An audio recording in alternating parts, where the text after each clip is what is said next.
Comment voit-on notre monde d'ici quelques années, quelques décennies ou quelques siècles? Dans le livre de Les Invisibles, il n'y a plus de culture, il n'y a plus rien. C'est le futur que j'imagine en fin de compte. C'est un roman qui, pour ma part, mérite pleinement d'être découvert par les multiples questions qu'il aborde. Et j'ai été hyper surprise, hyper agréablement surprise, même, j'exagère même pas sur les mots, parce que normalement je suis pas SF.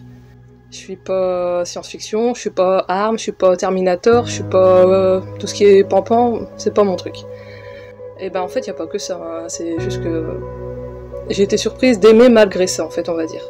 J'ai aimé le côté de la société. Les inégalités, la répartition des ressources. La surexploitation, l'esclavagisme de la société. Où placer le curseur entre vie et survie?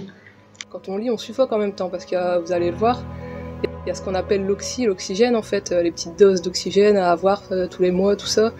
C'est assez angoissant, assez stressant.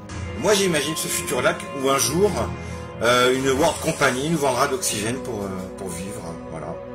Comment répartir les richesses et les ressources équitablement, et surtout, est-ce que tout le monde et tous les habitants sur ce monde, sur notre monde et sur notre planète fera l'effort de partager ces ressources de manière équitable et juste.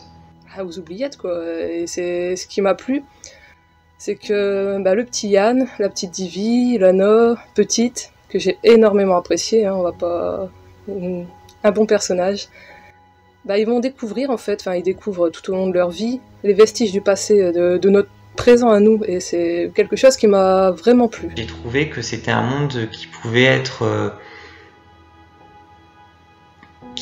parfaitement réaliste si effectivement peut-être certaines choses ne changent pas d'ici quelques années, voire quelques décennies, puisque effectivement on parle beaucoup ces dernières années de raréfaction des ressources, aussi du fait que les habitants de la planète sont de plus en plus nombreux, que la pression sur les ressources naturelles est de plus en plus prégnante, donc je pense qu'à un moment donné cette question va forcément se poser. On est dans un monde post-apocalyptique. La société s'est écroulée, et nous subissons un ordre nouveau dominé par une oligarchie furieuse qui contrôle le peuple. Et puis mine de rien, les Arty.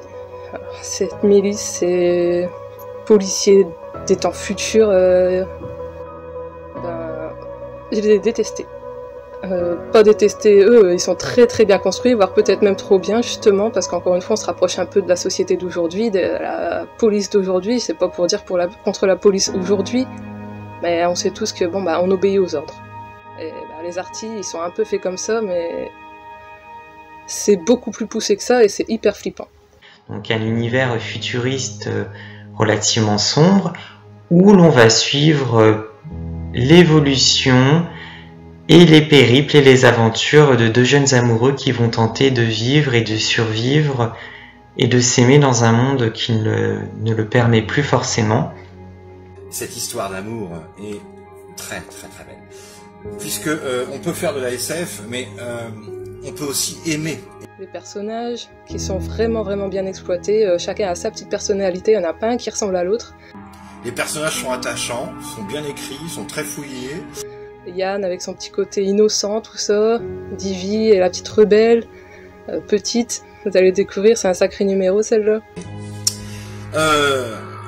Yann va découvrir là où il vit, tout ce qui se passe, il va rencontrer des gens, et va rentrer en rébellion contre cet ordre établi, maléfique, terrible, sans sentiment. Et une belle histoire de résistance va naître. Et surtout, je pense que pour les personnes qui le liront et qui le découvriront par la suite, vous ferez une très belle découverte. C'est super bien écrit, quoi. Voilà, c'est super bien écrit. Et donc voilà, c'est tous les bons côtés que je retiens du livre en fait. Je peux pas en dire plus avant d'en dire trop, ce serait du spoil. Tout ce que je peux dire, c'est franchement, C'est un très très bon roman. Voilà. C'est de la pure SF.